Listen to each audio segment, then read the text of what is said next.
ప్రపంచ యుద్ధంలో కీలక పాత్ర పోషించిన ఆస్ట్రేలియా నౌకాదళం ఇప్పుడు పునరుజ్జీవానికి ఎదురుచూస్తోందా? ఏ నేపథ్యంలో ఆసీస్ సర్కార్ సైతం అందుకు అనుగుణంగా చర్యలు చేపడుతోందా? రక్షణ వ్యయాన్ని పెంచడం ద్వారా దక్షిణ చైనా సముద్రంలో చైనా దూకుడుకు ముకుతాడు వేయాలని ఆస్ట్రేలియా భావిస్తోంది.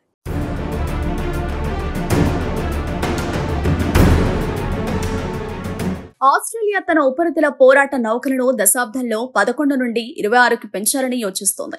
రెండవ ప్రపంచ యుద్ధం ముగిసిన తర్వాత అతిపెద్ద నౌకాదళాన్ని అందించింది.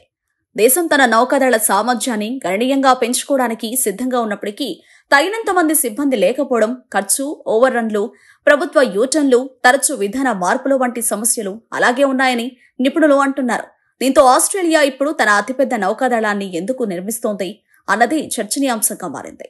కాగా ఆస్ట్రేలియా రక్షణ వ్యయాన్ని 7.25 బిలియన్లకు పెంచుతున్నామని, రాబోయే దశాబ్దంలో యుద్ధానికి సిద్ధంగా ఉన్న నౌకల సంఖ్యను రెట్టింపు చేస్తామని ప్రకటించింది. ప్రపంచవ్యాప్తంగా పెరుగుతున్న భౌగోళిక రాజకీయ ఉద్రిక్తతలు, కొన్ని పసిఫిక్ ద్వీప దేశాలలో చైనా ప్రభావంపై ఆస్ట్రేలియాలో ఆందోళనలు మధ్య ఈ నిర్ణయం కీలకంగా మారింది. యుద్ధ నౌకలను మోహరించేటప్పుడు గొప్ప వివేకంతో వ్యవహరించాలని నవంబర్లో బీజింగ్ కాన్బెర్రాను హెచ్చరించింది. ఆస్ట్రేలియా 6 హంటర్ క్లాస్ ఫ్రిగేట్లను పొందనుంది.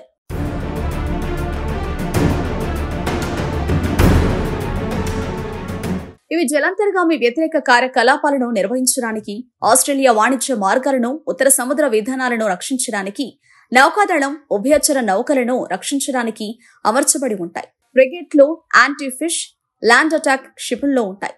మొదటి 3 నౌకలు విదేశాల్లో నిర్మిస్తారని, 2030 లోపు సేవలోకి ప్రవేశిస్తాయని సమాచారం. ది గార్డియన్ ప్రకారం నౌకల క్షిపణి దాడి సామర్థ్యం 432 నుంచి 702కి పెరుగుతుంది. కాన్బెర్రా 11 సాధారణ ప్రయోజన యుద్ధ నౌకలను, 6 అత్యాధునిక ఉపరితల యుద్ధ నౌకలను కూడా నిర్మిస్తుంది. ఈ యుద్ధ నౌకలను క్రూడ్ ఉపరితల నౌకలు అంటారు. రిమోట్ గా ఆపరేట్ చేయగల, యునైటెడ్ స్టేట్స్ అభివృద్ధి చేయగలిగే లార్జ్ క్రూడ్ సర్ఫేస్ వెసల్స్ నౌకాదళ దీర్ఘశ్రేణి సమ్మె సామర్థ్యాన్ని గణనీయంగా పెంచుతుందని అంచనాలు వినిపిస్తున్నాయి. ఈ ఓడలు చాలా వరకు సిబ్బంది లేకుండానే పనిచేస్తాయి. అయితే అవి ఓడరేవులోకి ప్రవేశించేటప్పుడు, బయలుదేరేటప్పుడు లేదా సముద్రంలో ఇంధనం నింపడం వంటి స్వల్ప వ్యవధిలో సిబ్బందిని కలిగి ఉండొచ్చు. ఇవి తక్కువ ధర, దీర్ఘ సహన శక్తి కలిగిన ఓడలని యాంటీ షిప్, ల్యాండ్ అటాక్ షిప్పులను మోసుకెళ్లగలవని అంచనా వేస్తున్నట్లు పేర్కొంది.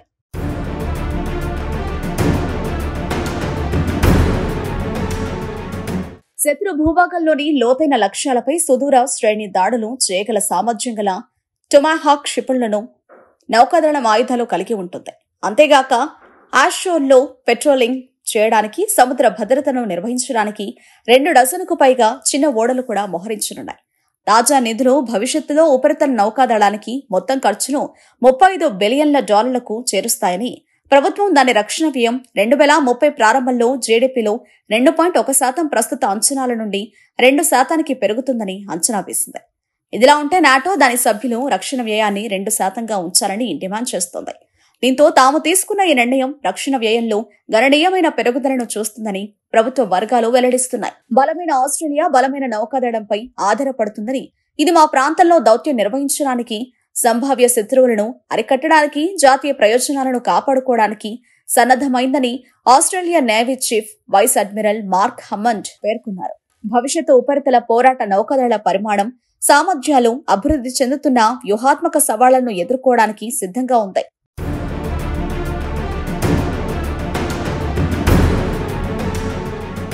గత సంవత్సరం ప్రభుత్వ రక్షణ వ్యూహాత్మక సమీక్ష యుఎస్, చైనా మధ్య తీవ్రమైన పోటీ పసిఫిక్ ప్రాంతాన్ని నిర్వహించిందని, ప్రధాన శక్తి పోటీ సంఘర్షణకు సంభావ్యతను కలిగి ఉందని పేర్కొంది.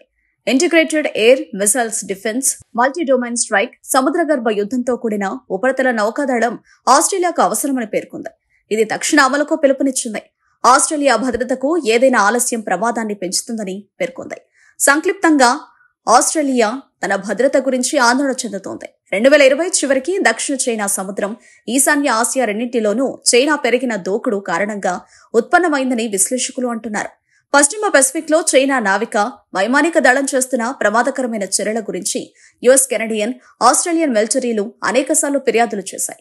పెరుగుతున్న మిషన్ అవసరాలకు సరిపోయే సామర్థ్యం అవసరమైతే, ముఖ్యంగా ఇండో పసిఫిక్ అంతటా ఉనికిని అంచనా వేయడం చాలా అవసరమని ఆస్ట్రేలియా భావిస్తోంది. అయితే అభివృద్ధి వేళ సమస్యల పరిష్కారం కూడా అవసరమని నిపుణులు హెచ్చరిస్తున్నారు.